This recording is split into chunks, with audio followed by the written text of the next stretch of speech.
Hello and welcome to all the men and women of the West. I'm Joe. Today I'll be beginning the tale of the founding of Rohan. But before one can actually get to the Rohirric people, one needs to start with their ancient history. Where to start? Rovanian would be the obvious answer. But the trouble is, by starting so early, I think, is that one is in danger of going all the way back to the beginning, so that it's almost wholly unconnected to the Rohirrim. As I just plunged right on into the subject of sorts and into how I'm going to do this, I might as well plunge on into the start that I have in mind, which is to say with the Great Plague of the Third Age. The reason I'll start here is because it's the Great Plague that really decimates the Rovanian kingdom enough for it to fall. And it's the fall of Rovanian that leads to the founding of Rohan. So that in mind, and as this video is all about the Rohirrim I dearly love, and it's about time I do something about them, especially with the upcoming movie, I believe next year, of War of the Rohirrim, which we've heard very little about,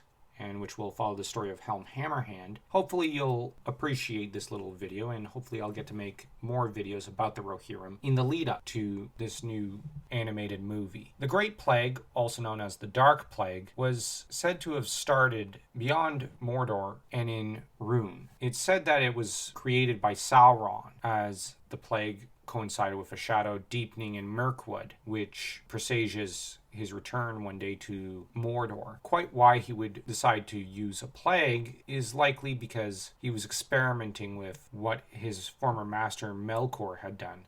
As Melkor had released a plague in the First Age that decimated huge chunks of Beleriand. With Sauron having imitated Morgoth in this fashion, he was, I think, also experimenting with the Dark Plague in an attempt to imitate the exact same plague that had ravaged the First Age. The trouble is, I don't know if I'd say it was a total success, but on the other hand, it did devastate the lands of Rovanian, Gondor, and Eriador. So, with hundreds of thousands slaughtered, has to be mentioned. And plague itself broke out in the year 1635 of the Third Age, and was brought further west by dark winds to Rovanian. The Northmen suffered massive casualty, as they were less skilled in the art of healing than the Númenóreans were. Once the plague had passed, though, more than half of the folk of the kingdom of Rovanian had died, along with their precious horses. The plague did hit Gondor, as mentioned, and it did certainly massively weaken the kingdom, in spite of their skills at healing, but it was not as bad as Rovanian. Amongst the casualties were King Telemanar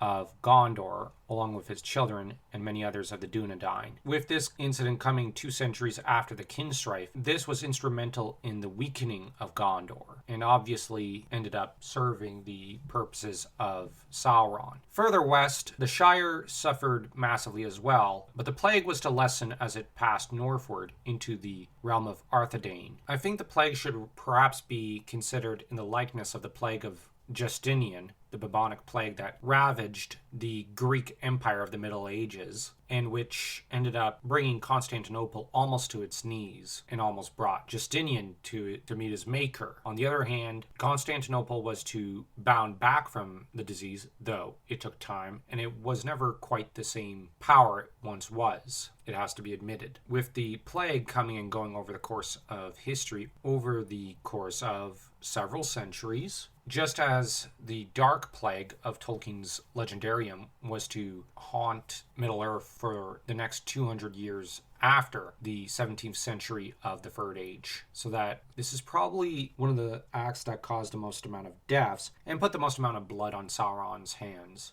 showing just what kind of monster he was. In that, while he was obsessed with order, he was, in a lot of ways, a similar agent of chaos as his master, despite his beliefs otherwise, that he was actually affecting order, or at least using chaos to bring about what he believed would one day be order. In reality, I don't think that he could have ever brought about any form of order. But anyways, that's enough. There was also a long winter around the time that this plague struck some regions of Middle-earth. You had what worsened the plague was a great deal of famine and hunger, as famine and plague often work together and coordinate with one another, it seems, at least in a figurative manner, so that one worsens the other until there's a rising toll on people. That said, Rovanian would end up suitably weakened and unable to keep itself completely intact. So that though there was a great battle that followed that put Rovanion out of its misery, it was in effect already a dying power. In some ways, the Great Battle of the Plains was simply a formality. Tell me what you think of this video, and if you look forward to hearing more about